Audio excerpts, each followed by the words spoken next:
Bismillahirrahmanirrahim. Assalamualaikum warahmatullahi wabarakatuh.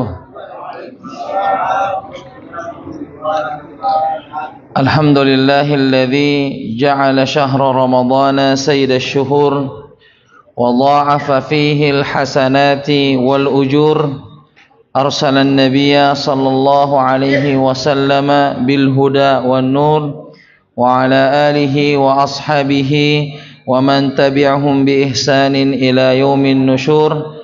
Amma ba'd. Hadirin dan hadirat, bapak-bapak dan ibu-ibu kaum muslimin yang sama-sama berbahagia.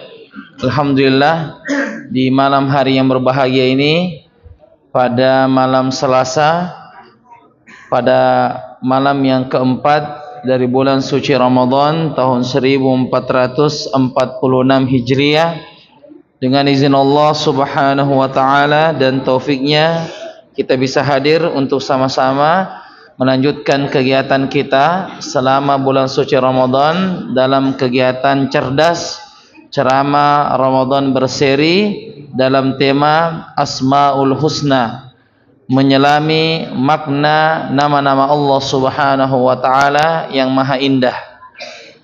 Jamaah sekalian yang sama-sama berbahagia, sebelum kita memulai dan memurajaah apa yang telah kita sebutkan pada pertemuan yang terakhir, maka kami mengingatkan kepada jamaah untuk senantiasa memperbanyak zikir kepada Allah subhanahu wa ta'ala. Dan salah satu zikir yang penting untuk kita ingatkan adalah zikir setelah sholat witir, ya. Zikir setelah sholat witir. Hadis yang diriwayatkan oleh Imam Ahmad rahimahullahu taala, bahwasanya Rasulullah sallallahu alaihi wasallam setelah mengerjakan salat witir, beliau berdoa, Subhanal Malikil Quddus, Subhanal Malikil Quddus, Subhanal Malikil Quddus, Rabbul Malaikati war Ruh. Jadi ini doa yang dibaca ketika kita selesai sholat witir, ya. Subhanal Malikil Quddus, Subhanal Malikil Quddus, Subhanal Malikil Quddus, Rabbul Malaikati war Ruh. Itu yang kita baca. Adapun antara dua rakaat tarawih ke dua rakaat berikutnya, maka tidak ada zikir khusus, ya, tidak ada zikir khusus. Apa yang dibaca antara dua rakaat yang satu ke dua rakaat berikutnya, ya, karena di situ ada jeda, ya, di situ ada jeda. Tarawih dalam bahasa Arab artinya istirahat, ya. Jadi ada jeda sedikit untuk istirahat, walaupun istirahatnya tidak terlalu panjang, bahkan hanya hitungan detik, karena ya bacaan kita beda dengan bacaan yang ada di zaman Nabi, yang mana bacaan di zaman Nabi itu panjang, sehingga dua rakaat itu memerlukan istirahat, ya. Adapun kita 3 ayat 1 rakaat, 2 ayat 1 rakaat, jadi ya tidak sampai istirahat yang begitu lama. Tetapi tetap ada jedahnya, ya, tetap ada jeda antara 2 rakaat yang satu ke 2 rakaat berikutnya. Kita dianjurkan berzikir juga di waktu itu, tetapi tidak ada zikir khususnya, ya. Bisa kita membaca, ya, zikirnya 4 kalimat yang paling dicintai oleh Allah Subhanahu wa taala. Arba'atun,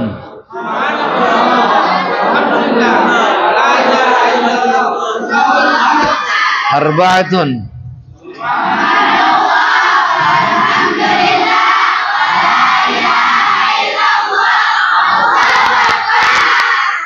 jadi ini 4 kalimat yang dicintai oleh Allah Subhanahu wa taala. Ya, bisa dibaca ini masing-masing, ya.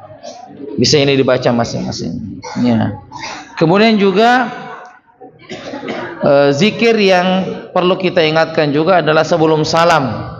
Kalau kita sudah baca tahiyat sampai selesai, kemudian imamnya belum salam, maka kita tidak boleh diam dalam sholat. diam dalam salat itu hukumnya makruh. Diam dalam salat itu hukumnya makruh. Kata Ibnu Abbas, wa inna fis salati la syughul. Ya, Rasulullah SAW mengatakan dalam salat itu ada kesibukan. Ya, di dalam salat itu ada kesibukan. Dalam artian tidak boleh diam. Imamnya belum bangkit dari ruku, Subhana Rabbiyal Azim itu dibaca 3 kali. Tetapi kalau imamnya belum bangkit, maka kita terus membacanya, terus sampai imamnya bangkit. Ya, kemudian ketika sujud juga Subhana Rabbiyal A'la itu 3 kali. Kalau imamnya belum bangkit, maka itu yang dibaca terus diulang-ulang, Subhana Rabbiyal A'la, Subhana Rabbiyal A'la, Subhana Rabbiyal A'la, atau juga Subhana Rabbiyal A'la wa bihamdihi juga boleh. Ya. Jadi itu diingatkan bahwa sebelum tasyahud, ya, salah satu ya tempat untuk memperbanyak doa dalam salat adalah sebelum tasyahud dan pada saat sujud. Ya, sebelum tasyahud ini atau sebelum salam ini zikir yang bisa dibaca adalah zikir yang diajarkan Nabi kepada Mu'adz bin Jabal radhiyallahu taala anhu. Allahumma a'inni ala dzikrika wa syukrika wa husni ibadatika. Ya Allah, bantulah aku untuk selalu mengingatmu dan bersyukur kepadamu dan beribadah kepadamu. Nah, jadi ini dibaca sebelum salam, ya. Allahumma inni ala dzikrika wa syukrika wa husni ibadatika. Begitu juga doa yang diajarkan oleh Nabi sebelum salam, Allahumma hasibni hisaban yasira. Ya Allah, hisablah aku dengan hisab yang mudah. Baik, jadi itu dibaca. Ya, memang kalau sudah buka puasa itu semangat. Ya. Dan kalau siang-siang itu, nah, darah suara. Dan kalau sudah buka puasa, nah, hati-hati jalan kotanya keluar. Jadi itu doa yang dibaca, baik ketika kita sujud maupun ketika kita sebelum salam. Ya, Allahumma inni ala dzikrika wa syukrika wa husni ibadatika. Allahumma hasibni hisaban yasira. Belum salam imamnya, terus Allahumma hasibni hisaban yasira. Allahumma hasibni hisaban yasira. Allahumma hasibni hisaban yasira. Hisablah aku dengan hisab yang mudah. Itu zikir-zikir yang perlu kita ingatkan tadi, ya. Pertama tadi zikir apa? Zikir setelah salat witir. Abada.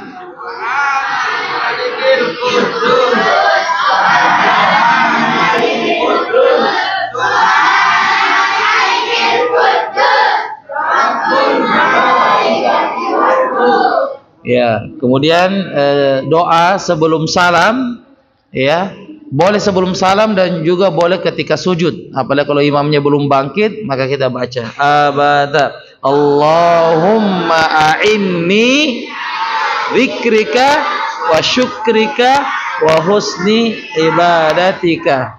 Ya. Kemudian yang kedua, Allahumma hasibni hisaban yasira. Baik. Jadi itu.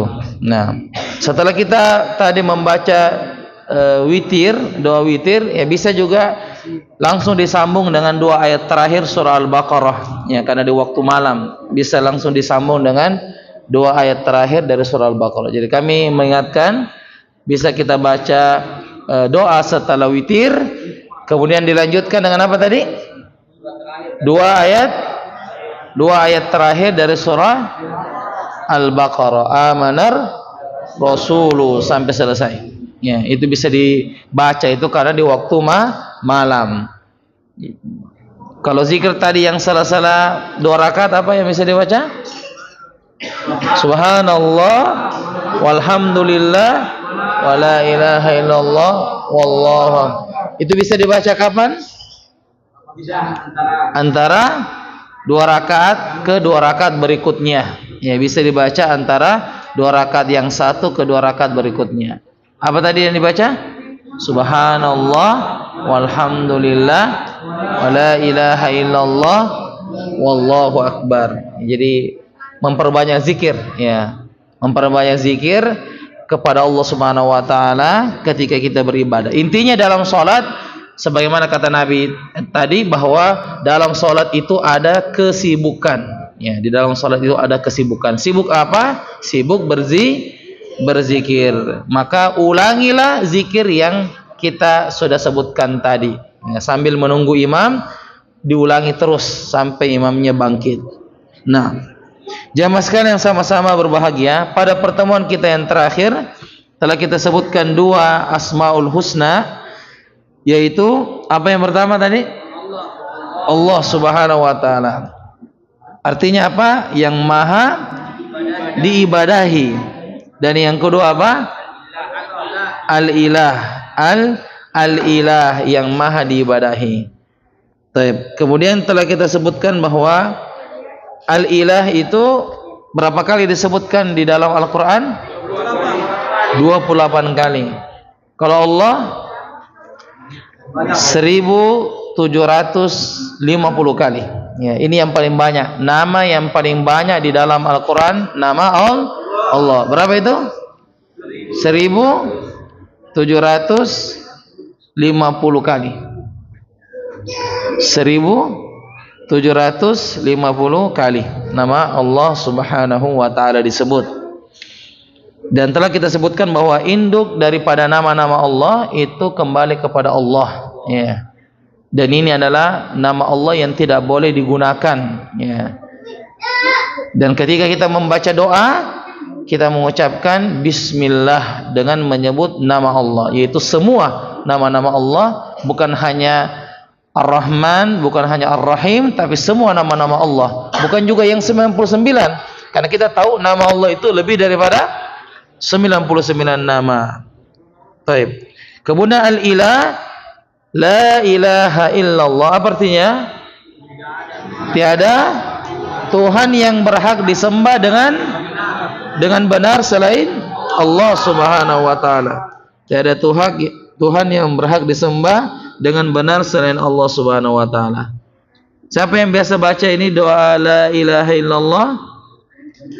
Nabi Yunus. Ahsantum. Nabi Yunus alaihissalam ketika ditelan oleh ikan paus dengan 3 kegelapan yang berlapis-lapis. Kegelapan apa itu? Yang pertama, kegelapan malam. Yang kedua, kegelapan lautan. Yang ketiga, kegelapan perut ikan paus. Kemudian dengan doa tadi, la ilaha illa anta subhanaka inni kuntu minadh-dhalimin. Maka itu dibaca sehingga, ya, Nabi Yunus itu keluar dari perut ikan paus. Baik jamaah sekalian yang sama-sama berbahagia, insyaallah kita akan lanjutkan pembahasan kita pada malam hari ini, dan insyaallah kita usahakan untuk menghafal nama-nama Allah yang sudah kita lewati, ya. Sudah kita lewati 2, ya, Allah dan Al-Ilah, yang artinya yang maha diibadahi. Kemudian pembahasan berikutnya, 2 nama Allah adalah Ar-Rabb, ya, Ar-Rabb dan Ar-Rahman. Ar-Rabb ini disebutkan, ya, di dalam Al-Quran itu berjumlah 151 kali, ya, 151 kali disebutkan di dalam Al-Quran. 151 kali. Di antaranya adalah yang paling pertama, alhamdulillahi Rabbil alamin. Segala puji bagi Allah, Tuhan semesta alam. Ya.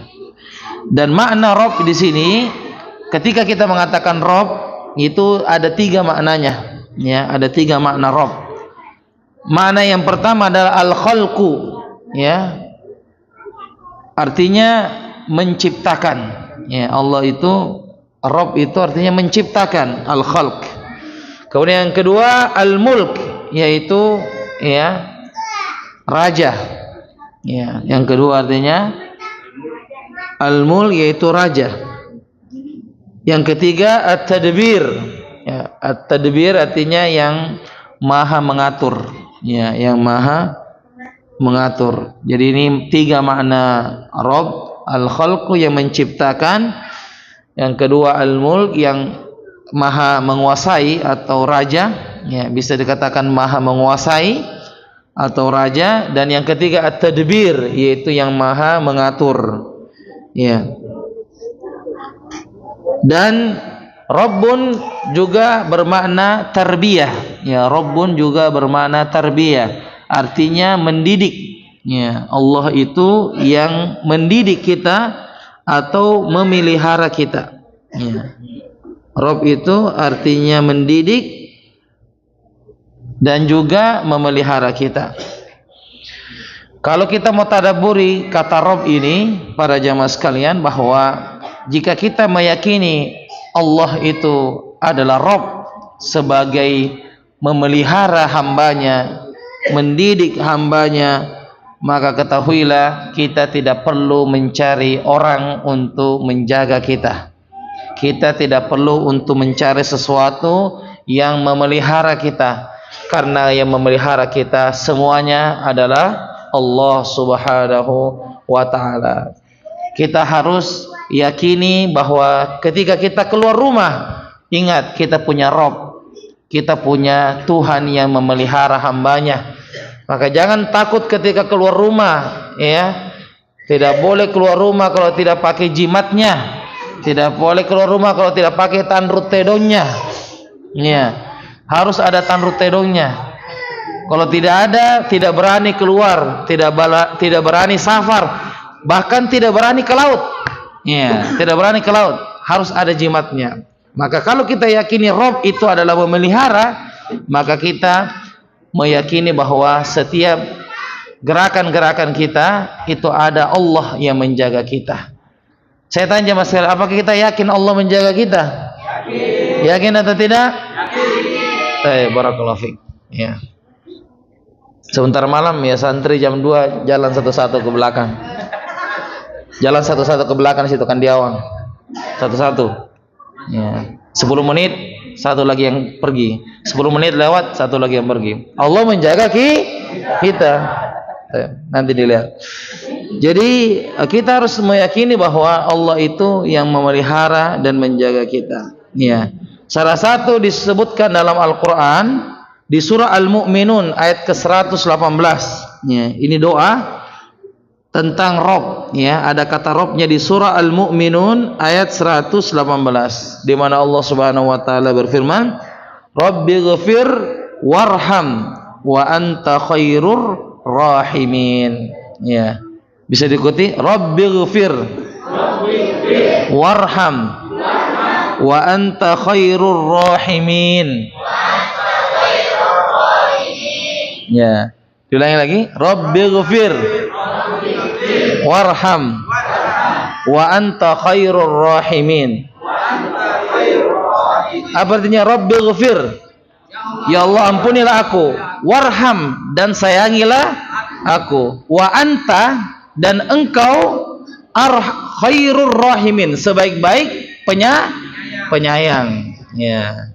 Rabbighfir warham wa anta khairur rahimin. Bukan Rabbighfir warham wa tajawaz innaka anta a'azzul akram. Itu beda. Itu doa yang dipakai ketika sa'i. Ya. Baik. Jadi itu kata Rabb. Ya. Kemudian yang kedua adalah Ar-Rahman. Ar-Rahman yang artinya yang maha pengasih. Ya, Ar-Rahman ini disebutkan di dalam Al-Quran 57 kali. Ya, disebutkan di dalam Al-Quran 57 kali. Salah satunya adalah apa? Bismillahirrahmanirrahim. Dengan menyebut nama Allah yang maha pengasih lagi maha penyayang. Ya. Jadi Allah itu maha Ar-Rahman. Ya. Ya. Maha Ar-Rahman, yang maha pengasih. mengasihi hamba-hambanya. Dan Ar-Rahman itu lebih umum daripada Ar-Rahim. Ya, nanti kita sebutkan pertemuan besok insyaallah tentang Ar-Rahim. Ar-Rahman itu Maha Pengasih. Allah memberikan kepada siapa saja. Mau dia orang beriman, mau dia tidak beriman, Allah kasih semua. Beda kalau Ar-Rahim. Ar-Rahim itu hanya dikhususkan kepada orang mukmin, orang beriman. Adapun Ar-Rahman Allah berikan semua. Apakah hari ini orang kafir dikasih atau tidak? Dikasih, bahkan bagiannya lebih banyak daripada orang beriman. Ya, itulah nama Allah Ar-Rahman yang Maha Pengasih. Dan ketahuilah jamaah sekalian, Allah itu lebih Rahman, lebih mengasihi hambanya ketimbang seorang orang tua kepada anaknya. Sebuah kisah bahwasanya ada wanita yang sedang ditahan di penjara. Kemudian bertahun-tahun dia tidak pernah ketemu dengan anaknya, tidak pernah ketemu dengan sang buah hatinya. Ketika bertahun-tahun di penjara, kemudian dilepas dan dia sudah bebas, kemudian dia memeluk anaknya. Sudah bertahun-tahun dia tidak pernah ketemu. Kira-kira bisa dirasakan bagaimana pelukannya ini seorang ibu. Jangankan bertahun-tahun, ya, anaknya saya pergi safar, kuliah, pulang liburan. Bagaimana kita memeluk anak kita? Ini bertahun-tahun tidak ketemu, di penjara ibunya. Kemudian ketika sudah dibebaskan, dia peluk anaknya dengan pelukan yang sangat erat. Apa kata Nabi ketika melihat wanita itu? Kata Nabi SAW, Allah itu arhamu bi'ibadihi, lebih menyayangi hambanya melebihi wanita ini kepada anaknya. Ya, Allah itu lebih sayang kepada hambanya melebihi wanita yang kita lihat sekarang ini yang sedang memeluk erat anaknya. Ya, maka jamaah sekalian, ya, Ar-Rahman yang Maha Pengasih, ya, tentunya adalah sifat Allah Subhanahu wa taala, nama Allah yang Maha Mulia. Ya, untuk itu kita meyakini bahwa kehidupan kita itu selalu disayangi oleh Allah Subhanahu wa taala, selalu dikasih oleh Allah Subhanahu wa taala. Jika kita ingin mendapatkan rezeki oleh Allah, minta kepada Ar-Rahman yang Maha Pengasih. Apa yang Allah tidak kasih, minta kepada Allah. Kalau memang itulah yang terbaik, maka insyaallah Allah kasih. Ya, Allah kasih sesuai dengan apa yang kita minta. Tetapi kalau itu bukan yang terbaik, berarti ada rencana yang lain yang Allah siapkan untuk hamba-hambanya. Demikian para jamaah sekalian, apa yang telah kita sampaikan, mudah-mudahan bermanfaat. Ya, dan kami mengingatkan untuk selalu memurojaah nama-nama yang sudah kita pelajari, dan mudah-mudahan kita bisa mendapatkan manfaat daripada pembahasan Asmaul Husna, nama-nama Allah Subhanahu wa taala yang maha indah. Kita tutup dengan doa kafaratul majlis. Subhanakallahumma bihamdik, asyhadu an la ilaha illa anta, astaghfiruka wa atubu ilaik. Wassalamualaikum warahmatullahi wabarakatuh.